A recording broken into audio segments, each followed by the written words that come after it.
When we picture border security, we usually imagine a massive, static wall. But the reality is far more fluid. Every single day, an overwhelming volume of global travel and international trade flows into the country, creating a complex, moving target for law enforcement. Take commercial flights, for example. Unsuspecting travelers often act as traveling pharmacies, crossing the border with dozens of unapproved foreign medications. Agents regularly intercept massive quantities of prohibited pills and syrups like neocodeine, packed casually in checked luggage. Then there's the international postal system. With the rise of dark web marketplaces, mail centers process thousands of packages daily, many concealing highly addictive narcotics. In a single shift, inspectors might find 15,000 Xanax pills hidden inside envelopes labeled as protein supplements. And along the coast, the threat moves by water. Smugglers actively exploit areas with high recreational maritime traffic. They use yachts and sailboats to blend right in with legitimate tourists, slipping hundreds of kilos of cocaine past authorities in plain sight. This creates an enormous operational bottleneck. It is physically and logistically impossible for customs agents to search every single suitcase, scan every incoming envelope, or board every sailboat entering territorial waters. Since agents cannot possibly stop every shipment at the border, they treat each individual seizure as a primary source of intelligence used to map and dismantle the smuggling infrastructure at its origin. The first tier of this intelligence gathering happens right at the point of entry. Roving customs agents act like hunters in the baggage claim, relying on a psychological cat-and-mouse game to spot micro-expressions and behavioral tells in arriving passengers. At JFK Airport, this profiling paid off when agents spotted a 21-year-old passenger behaving erratically. Instead of waiting for her luggage, she chose to bypass the carousel and make a beeline straight for the exit. When agents pulled her aside and located her checked bag, they discovered 7.5 kilos of suspected cocaine inside. To verify the substance on the spot, agents crack open chemical field testing vials and mix them with a sample of the cease powder.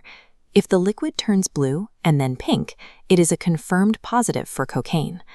But what happens when the drugs slip past the airport? Once narcotics clear the physical border, they funnel into local distribution networks. They end up in fortified residential properties known as trap houses. Disrupting these mid-level nodes requires a massive escalation of force. Homeland Security investigations deploy heavily armed special response teams to execute high-risk search warrants. These tactical raids consistently yield huge piles of cash, tens of thousands of dollars in product, and the heavy firepower used to protect it. Taking down a heavily armed trap house gives agents direct leverage. They use the threat of severe federal charges to pressure these street-level operators into giving up intelligence about who is supplying them.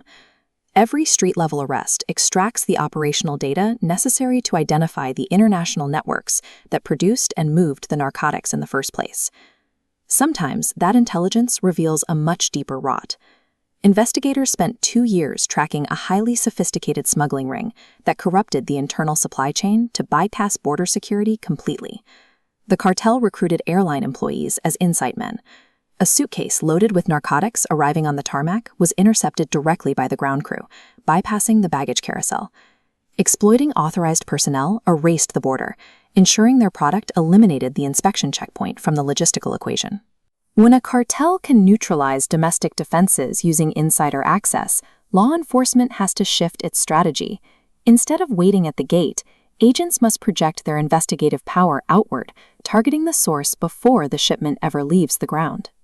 The 21-year-old mule intercepted at JFK provided the specific evidence required to connect domestic distribution to a multi-year federal investigation. The evidence extracted from her specific suitcase interception successfully linked the corrupt airline employees and the local trap houses directly back to a transnational supply source operating out of Curaçao. This triggers the final operational phase. United States federal agents board flights to foreign nations, stepping off the plane to collaborate directly with international police forces on foreign soil. Working alongside local authorities, U.S. agents execute coordinated arrest warrants on the cartel's leadership. The objective is to extradite the key players back to the United States to face federal prosecution. Homeland Defense is now an offensive operation that dismantles criminal organizations thousands of miles before their product ever reaches the border.